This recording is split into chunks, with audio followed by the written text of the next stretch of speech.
Shalom, salam sejahtera dalam kasih Tuhan kita Yesus Kristus.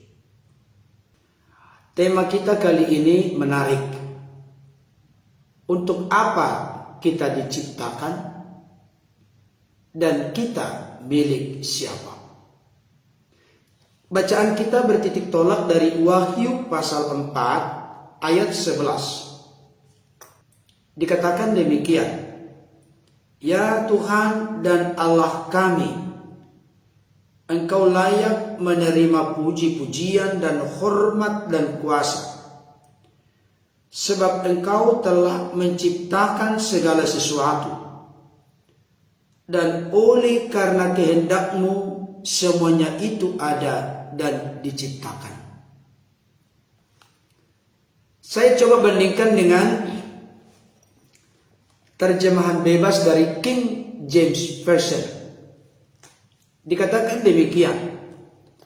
Ya Tuhan dan Allah kami, Engkau layak menerima puji-pujian dan hormat dan kuasa, sebab Engkau telah menciptakan segala sesuatu, dan untuk kesenangan-Mu semuanya itu ada dan diciptakan.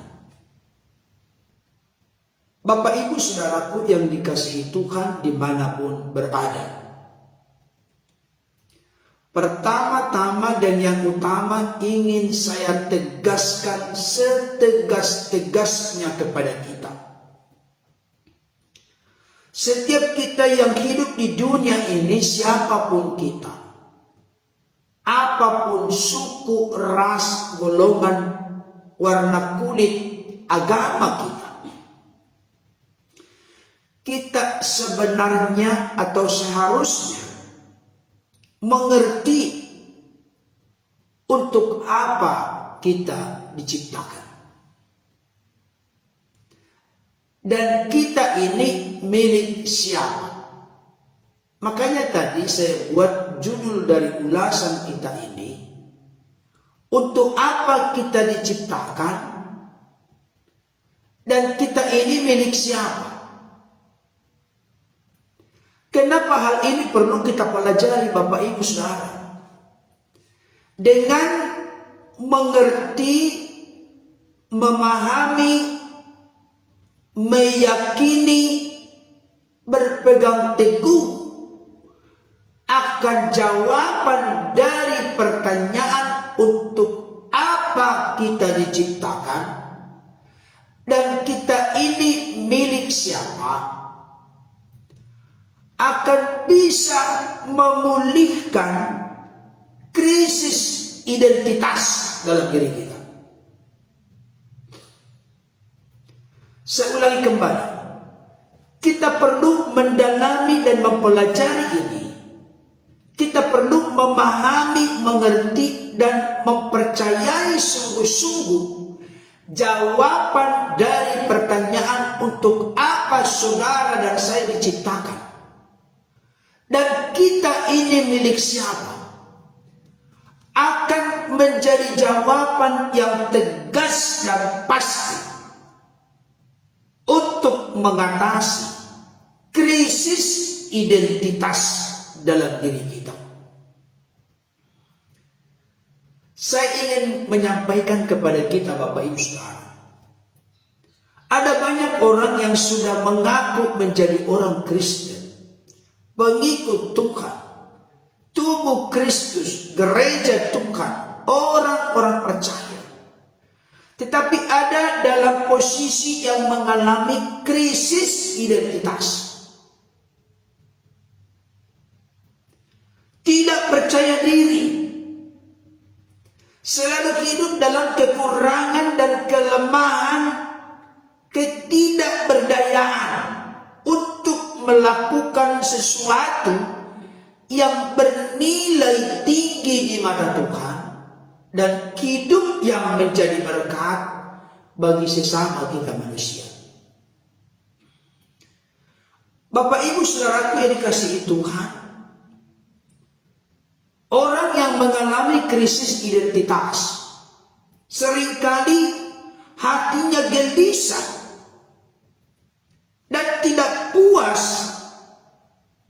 demikian? Karena berusaha untuk menjadi sesuatu dengan kekuatannya sendiri tanpa campur tangan Tuhan. Orang yang mengalami krisis identitas, hati dipenuhi dengan ambisi dan keinginan untuk mempromosikan diri. Namun saya sampaikan kepada kita, tolong biar dijungkir balikan pola pikir, pengertian dan pemahaman kita. Allah tidak menciptakan kita untuk menjadi guru, atlet, musikus, artis, peraih sukses terbesar di dunia. Tolong jangan curiga dulu dengan saya. Nanti sampai ada yang bertanya, kalau begitu Pak Pendeta, tidak boleh dong menjadi guru, atlet, musikus, artis. Tidak boleh dong meraih sukses besar di dunia. Bukan tidak boleh. Tapi yang ingin saya sampaikan, kalau tidak hati-hati mengerti dan memahami kebenaran ini, Bapak Ibu Saudara, bukankah seringkali semua yang melekat pada diri kita itu, seorang sebagai artis, sebagai pemimpin, sebagai pejabat, naiknya pangkatnya naik, sebagai seorang musikus, sebagai seorang guru, atlet, dan lain sebagainya. Kalau kita tidak terbuka hati pikiran kita, bukankah semuanya itu menarik perhatian dunia kepada diri kita sendiri? Ketika sentralnya, fokusnya, apa yang melekat pada kita, jabatan, status, dan lain sebagainya melekat pada kita. Kalau kita tidak menyadari dengan sungguh-sungguh, bukankah hal itu hanya menarik perhatian, arahnya, fokusnya kepada diri kita sendiri. Kenapa kita lakukan itu semua? Supaya kita tidak mengalami krisis identitas itu. Saudara dikasihi Tuhan, ada banyak orang berkata kepada saya, Pak Pendeta, saya ini orang yang tidak percaya diri. Saya ini orang yang tidak berani berkata-kata. Saya ini orang yang pemalu. Saya ini orang yang tidak berdaya. Saya ini orang yang lemah. Orang-orang yang berkata demikian bukan orang-orang di luar kekristenan, Bapak Ibu Saudara, tapi justru orang-orang yang sudah ada dalam kekristenan. Bahkan yang paling menjadi sorotan perhatian bagi kita, mereka sudah sekian lama menjadi orang Kristen. Bisa berapa tahun, bisa belasan tahun, bisa puluhan tahun, tapi tetap mengalami krisis identitas. Itu sebabnya saya merenung-renungkan, Tuhan, topik apa yang perlu untuk menjadi jawaban bagi kebutuhan dari setiap anak-anakmu yang menyaksikan dan mendengarkan. Saya terpanggil dan terbeban untuk membuat ulasan ini. Untuk apa saudara dan saya diciptakan? Dan kita ini sebenarnya milik siapa? Saudara-saudaraku yang dikasihi oleh Tuhan, saya ingin sampaikan kepada kita, ketika kita mencoba berupaya untuk melakukan ini dan itu, berprestasi di sini dan di situ, itu bagus. Tapi kalau kita tidak hati-hati, tidak selektif, tidak memiliki sensitivitas, semuanya itu akan mengarah supaya membawa perhatian kepada diri kita. Tapi sesungguhnya kalau kita jujur dan terbuka berkata, menilai diri kita, kondisi keadaan hidup kita, kondisi keadaan hati kita, bukankah seringkali Bapak Ibu Saudara tetap tidak akan merasa puas? Saya mau sampaikan ada banyak cara dilakukan oleh manusia di dunia ini, termasuk orang-orang Kristen yang sudah lama menjadi orang Kristen, untuk menemukan kepuasan dengan berbagai cara. Tapi tahukah Bapak Ibu Saudara yang ingin saya sampaikan? Bagaimana sebenarnya kunci kita menemukan kepuasan yang sejati dalam hidup, kepenuhan yang sejati dalam hidup ini? Bukan karena sesuatu yang melekat pada diri kita dengan usaha kita, kerja keras kita, tapi karena kita tahu untuk siapa kita diciptakan dan siapa yang memiliki kita. Saya berdoa supaya Roh Kudus membuka hati pikiran kita untuk benar-benar serius dan sungguh-sungguh mengerti, memahami untuk siapa kita diciptakan dan kita ini sesungguhnya milik siapa. Hal ini juga sangat penting untuk mengingatkan, menyadarkan kita supaya kita hidup, jangan hidup untuk kepentingan, kesukaan, kesenangan diri kita sendiri. Saudara-saudaraku yang dikasihi oleh Tuhan, sebenarnya kalau muncul pertanyaan dalam diri kita, bagaimana kita dapat menemukan kepuasan yang sejati dalam hidup ini? Sebenarnya Bapak Saudara, jawabannya sungguh sangat sederhana. Yang pertama kali harus kita lakukan adalah menemukan alasan untuk apa kita diciptakan di dunia ini. Sejauh itu, sesederhana itu. Itu intisari yang sebenarnya. Untuk menemukan kepuasan yang sejati, jawabannya sungguh sangat sederhana. Yang pertama kali harus kita lakukan adalah kita menemukan jawaban apa alasan kita diciptakan di dunia ini. Tadi dari Wahyu 4 ayat 11 memberitahukan kepada kita bahwa Allah menciptakan kita. Perhatikan baik. Allah menciptakan kita untuk menjadi kesenangan baginya. Tolong dicatat dan ditulis. Bapak Ibu Saudara, Allah menciptakan kita, eksistensi keberadaan kita di dunia ini dengan satu tekad, kerinduan dan tujuan yang utama adalah untuk menjadi kesukaan dan kesenangan bagi Tuhan. Halo Bapak Ibu Saudara, saya mau bertanya kepada kita. Selama ini, di manakah titik letak utama Bapak Ibu Saudara menemukan kepuasan dalam hidup? Tolong kita jawab ini dengan jujur.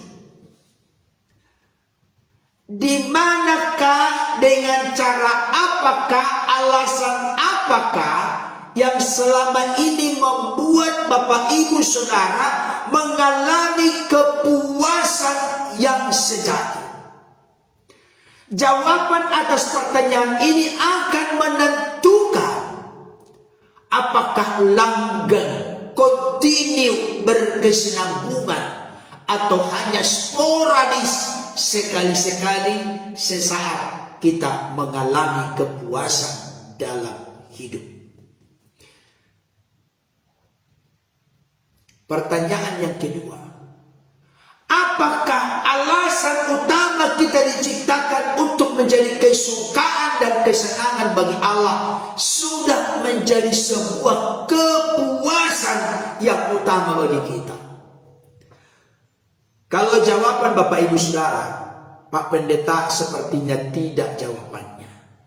Saya mau kasih tahu dan ingatkan, teriakkan dan serukan dari lubuk hati terdalam kepada Bapak Ibu Saudara. Mari kita luruskan kembali yang sudah bengkok selama ini. Saya ingin sampaikan, ikan yang keluar dari air dia akan siap mengalami kematian. Kenapa? Karena habitat dari ikan itu ada dalam air. Itu pada umumnya yang kita tahu, pahami dan mengerti. Ikan tidak boleh keluar dari air. Kalau dia keluar dari air, nanti jadi arsik, dibikin orang banyak. Jadi makanan lauk pauk yang enak, nikmat dan lezat. Artinya ikan itu mengalami kematian. Demikian juga saudara dan saya, Bapak Ibu Saudara. Ada banyak upaya, ada banyak cara yang dibuat oleh manusia di dunia ini untuk menemukan kepuasan. Tapi ternyata kita harus kembali kepada apa yang Tuhan tentukan, apa yang Tuhan telah tetapkan. Kita harus tahu untuk apa kita diciptakan di dunia ini. Dan kita harus mengerti dengan sungguh-sungguh siapa yang memiliki kita atau kita ini milik siapa. Tadi saya sudah jawab pertanyaan yang pertama. Untuk apa kita diciptakan di dunia ini? Untuk menjadi kesukaan dan kesenangan bagi Tuhan. Apakah itu yang menjadi tujuan utama kita dalam hidup ini? Atau sudah lari, sudah menyimpang berapa derajat? Telah terjadi penyimpangan dalam diri kita. Dari ayat firman Tuhan ini saya baca terjemahan bebas dari King James Version setelah dibuat bahasa Indonesia. Ya Tuhan dan Allah kami, Engkau layak menerima puji-pujian dan hormat dan kuasa, sebab Engkau telah menciptakan segala sesuatu, termasuk menciptakan, mengadakan saudara dan saya diberi peluang kesempatan ada di dalam dunia ini. Dan untuk kesenanganmu semuanya itu ada dan diciptakan. Kita ini dicipta untuk kesenangan bagi Tuhan. Ini penting Bapak Saudara. Sebab itu kepuasan yang sejati adalah hasil langsung dari kita menyenangkan pencipta kita. Coba tarik ke dalam pikiran dan hati kita. Kepuasan yang sejati ketika kita menyenangkan hati Bapa. Kepuasan yang sejati itu adalah hasil langsung dari kita menyenangkan hati Bapa.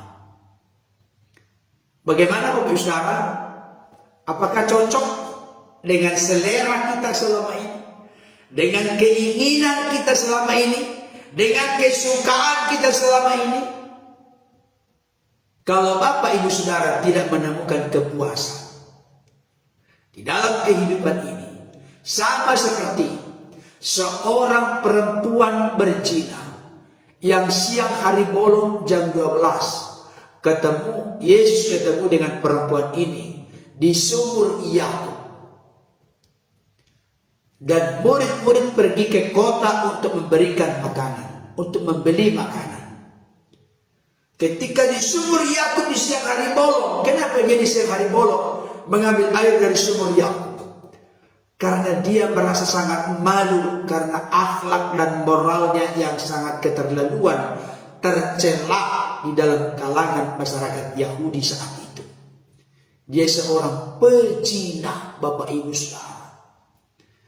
Tapi Yesus juga berurusan dengan orang yang sangat berdosa di kalangan Yahudi saat itu. Mereka bersoal jawab. Dan Yesus berkata, berikanlah aku minum. Apa katamu, engkau seorang Yahudi, saya seorang Samaria? Bagaimana mungkin seorang Yahudi meminta minum kepada seorang Samaria? Kenapa demikian? Karena orang Yahudi dengan orang Samaria itu bermusuhan. Kenapa bermusuhan? Karena orang Yahudi merasa superior. Mereka adalah masyarakat kelas nomor wahid, nomor 1. Dan mereka menganggap orang-orang Samaria orang-orang yang sudah cap murah. Jadi mereka itu dianggap sebelah mata oleh orang Yahudi.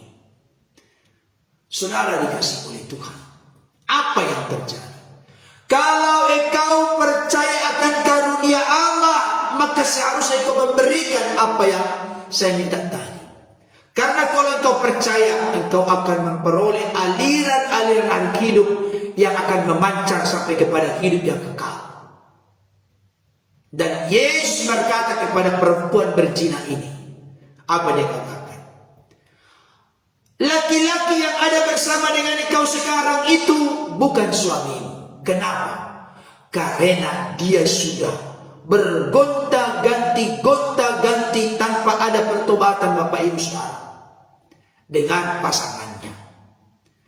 Kenapa demikian perempuan Samaria ini?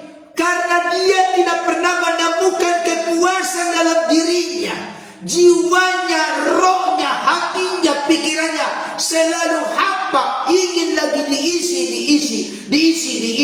dengan kepuasan dengan melakukan hubungan yang tidak wajar itu. Dia tidak menemukan kepuasan di sana, Bapak Ibu Saudara.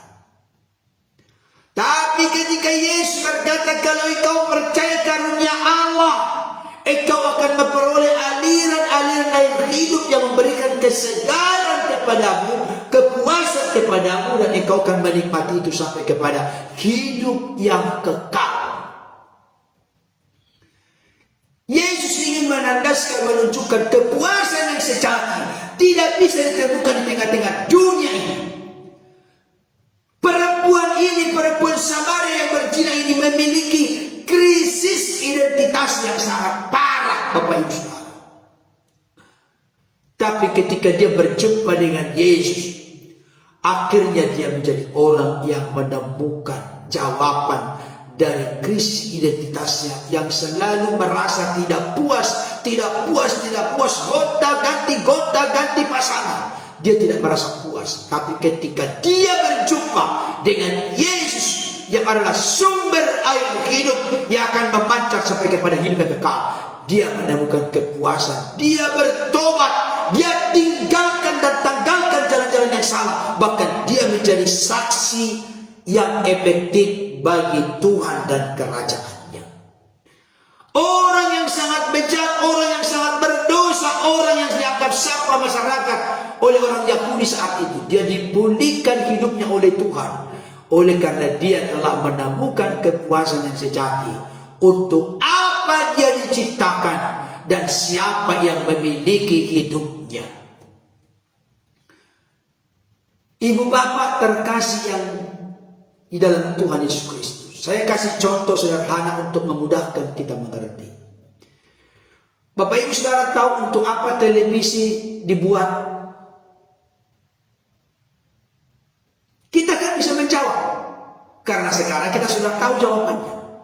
Tapi coba bayangkan kita tidak mengerti untuk apa televisi dibuat. Untuk menemukan jawaban yang pas, tidak boleh meleset ke kiri dan ke kanan. Maka kita harus bertanya kepada yang membuat televisi tersebut. Setuju gak? Supaya jangan kita menebak-nebak, menduga-duga, menerka-nerka untuk apa televisi diciptakan atau dibuat. Mari kita menjawab langsung kepada yang membuat televisi itu. Jawabannya pasti holistik, menyeluruh, pasti lengkap, pasti tepat, pasti benar. Nah, demikian juga dengan kita Bapak Ibu Saudara. Karena saya kasih tahu di dalam hati pikiran Bapak Ibu Saudara sekarang terjadi benturan untuk apa aku diciptakan. Karena ada keinginan, kesukaan, target-target yang telah kita buat. Tapi kita coba menyelaraskan apa yang kita kehendaki itu. Apakah itu yang Tuhan maksudkan kita ada diciptakan di tengah-tengah dunia ini? Apakah itu menjadi alasan utama kita diciptakan dalam dunia ini? Untuk menemukan untuk apa kita diciptakan, mari jawabannya adalah mari kita bertanya kepada Tuhan yang menciptakan kita. Itu jawabannya pasti benar. Bagaimana Pak Pendeta konkretnya? Kita tahu bertanya kepada Tuhan yang menciptakan kita. Emangnya langsung kita dengar suaranya, anakku si anu, engkau menciptakan untuk ini. Tidak Bapak Ibu Saudara. Kita dapat menemukan untuk apa kita diciptakan. Kita bertanya kepada Tuhan yang menciptakan kita. Karena alasan kita diciptakan, Tuhan yang lebih tahu daripada kita. Bagaimana kita tahu akan apa alasan Tuhan menciptakan kita? Maka Tuhan telah menuntun para penulis Alkitab dengan ilham Roh Kudus menuliskan Alkitab. Jadi kalau orang ingin menemukan untuk apa dia diciptakan, temukanlah itu di dalam Alkitab. Makanya orang Kristen ini perlu belajar Alkitab. Tidak boleh berhenti, tidak boleh stop, tidak boleh bosan, tidak boleh malas untuk belajar Alkitab. Sebenarnya untuk menggiring, menuntun manusia untuk makin mengerti untuk apa dia ada di dunia ini. Perlu saya sampaikan, kita ada di dunia ini bukan karena kebetulan. Saya ingatkan ini kepada kita, Bapak Saudara. Kita ada di dunia ini bukan karena kebetulan, tapi karena sebuah rencana terbaik dari Allah. Apapun statusmu Bapak Ibu Saudara, apapun latar belakang kita, bahkan orang atau seorang anak yang lahir dengan pernikahan yang tidak jelas pun, Tuhan punya maksud dan tujuan kepadanya.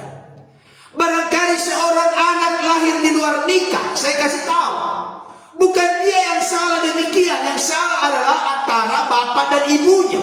Tapi dia hadir di dunia ini tetap Tuhan punya rencana. Kalau ada di antara Bapak Ibu Saudara yang lahir dari orang tua yang memang broken home, ada kehancuran dalam keluarga misalnya, saya kasih tahu, Tuhan tetap punya peluang kesempatan memulihkan hidup. Yang penting modal kita datang berserah kepada Tuhan. Jangan merasa dihantui rasa bersalah. Jangan. Yang penting kita datang dengan maksud dan tujuan merendahkan hati di hadapan Tuhan. Tidak ada yang dibuang oleh Tuhan kalau kita datang kepada Tuhan. Masa lalu yang kelam tidak menjadi penentu mutlak bagi kita untuk kita bisa berubah menjadi baik ke depan. Yang penting kita mengerti, memahami bagaimana masa lalu kita dan bagaimana kita berbenah untuk memperbaikinya ke depan. Tapi jangan kita merasa tidak memiliki kekurangan, kelemahan di masa lalu. Saya harus membongkar ini supaya kita sadar Bapak Ibu Saudara, supaya kita berubah. Karena kita ini diciptakan bukan menurut standar kita, bukan menurut ukuran kriteria klasifikasi kita. Tidak, kita harus menemukan kita ini diciptakan oleh Tuhan untuk kesukaan dan kesenangan baginya. Itu titik dulu, titik. Jangan tambah, jangan kurangi. Karena bertitik tolak dari kita diciptakan dengan alasan utama untuk menjadi kesukaan dan kesenangan bagi Tuhan. Dari sana nanti kita akan mengelola segala sesuatu dengan baik, benar, dan bertanggung jawab. Tapi kalau tujuan utama kita diciptakan ini meleset, menyimpang, maka kita akan seperti berupaya menutup air dari bawah. Bapak Ibu Saudara, di kampung halaman masih ingat sawah? Apa tidak tahu lagi sawah ini semua ini karena sudah orang kota semua. Sawah di kampung itu kan kadang-kadang kan petak yang satu lebih tinggi dari petak yang lain, benar kan? Ketika petak yang satu lebih tinggi daripada petak yang lain, maka ada kebocoran air. Ketika ada kebocoran air karena barangkali temboknya kurang rapi, kalau ada kebocoran air, perhatikan baik ini, ada kebocoran air. Kalau Bapak Ibu Saudara mau menutup air yang bocor itu, menutupnya dari bawah, itu sulit Bapak Ibu Saudara. Menutup dari bawah. Karena apa? Karena air itu nanti akan tetap mencari lubang atau celah untuk tetap dia keluar. Kalau ditempel dari bawah, nangkap maksudnya. Mengerti nggak contoh ini? Kalau ada kebocoran air dari satu temboknya itu, kalau orang Batak bilang itu gaduh-gaduhnya, jangan ditempel dari bawah. Air itu nanti akan mencari celah lagi dari sisi lain, celah lain, untuk dia tetap bocor. Untuk mengatasi kebocoran air, dari satu petak ke petak berikut yang lebih rendah. Tutuplah dari atas. Nah, apa maksudnya? Dari atas, jangan ditempel dari bawah. Apa artinya untuk kita? Untuk membuat hidup kita ini puas, kita merasa percaya diri, karena kita tahu untuk apa kita diciptakan. Tidak peduli dengan apa kata orang, tidak peduli dengan pemikiran orang. Yang penting kita tahu, Tuhan, Engkau mengadakan aku di dunia ini. Mau bagaimana latar belakang kita ada di dunia ini, apakah dengan lahir di luar nikah atau bagaimana pun masalahnya, tetap saya mau sampaikan, Engkau dan aku punya rencana yang terbaik yang disiapkan oleh Tuhan. Jangan coba-coba cari atau ciptakan sendiri untuk apa kita diciptakan. Dengarkan baik kalimat ini sangat penting. Saya menemukan ini dari satu buku yang ditulis oleh seorang bernama Rick Warren. Rick Warren. Beliau menulis satu buku, The Purpose Driven Life. Kehidupan yang digerakkan oleh tujuan. Beliau berkata begini, kalimatnya bagus sekali. Kita ini tidak boleh menciptakan tujuan hidup. Itu salah. Tolong ditulis kalimat ini. Kita tidak boleh menciptakan tujuan hidup. Yang benar adalah kita menemukan tujuan hidup. Jangan lagi ciptakan sendiri. Oh, tujuan hidupku ini. Wah, itu sombong sekali. Nanti itu terkait dengan kita ini milik siapa. Kita tidak boleh menciptakan tujuan hidup. Yang boleh adalah kita menemukan tujuan hidup yang telah Tuhan siapkan bagi kita. Di mana kita menemukannya? Belajarlah firman Tuhan. Karena di sana kita menemukan untuk apa atau alasan utama apa Tuhan menciptakan kita. Tadi saya sudah bongkar satu. Segala sesuatu yang kau ciptakan termasuk manusia Tuhan untuk kesenangan bagimu. Dari sini dulu kita bertitik tolak Bapak Ibu Saudara. Supaya kita jangan jadi seperti benang kusut menjalani kehidupan ini. Kalau ini menjadi moto kita, ini menjadi prioritas kita, ini menjadi komitmen utama kita. Tuhan, alasan Engkau menciptakan aku di dunia ini, alasan Engkau menghadirkan aku di dunia ini, untuk menjadi kesukaan, kesenangan bagimu. Ketika ini kita sudah tahu dan mengerti, dan ketika kita hidup berpegang teguh, menjalani, mempercayainya, saya kasih tahu, disitulah kita menemukan kepuasan yang sejati. Kalau saudara dan saya seperti firman Tuhan yang sudah saya sampaikan sebelumnya, ketika kereta api itu berjalan di dalam rel kereta api, maka pasti dia akan sampai kepada tujuan. Jangan kereta api keluar dari rel kereta api. Demikian juga kereta api itu gambaran kita. Jangan kita keluar dari jalur alasan untuk apa Tuhan ciptakan kita. Kalau kita keluar, kita lari dari jalur itu. Itulah yang membuat kita tidak percaya diri, merasa minder, merasa rendah diri, merasa pemalu, merasa tidak berguna, merasa tidak berdaya. Aku tidak bisa, aku tidak berdaya.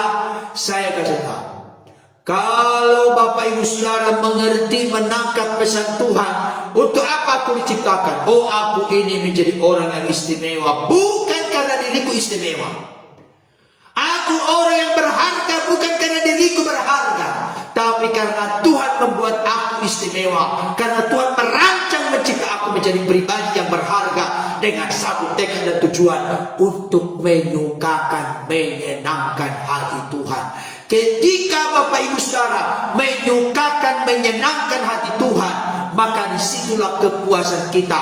Orang yang puas dalam hidupnya pasti percaya diri dan tidak akan kehilangan atau mengalami krisis identitas.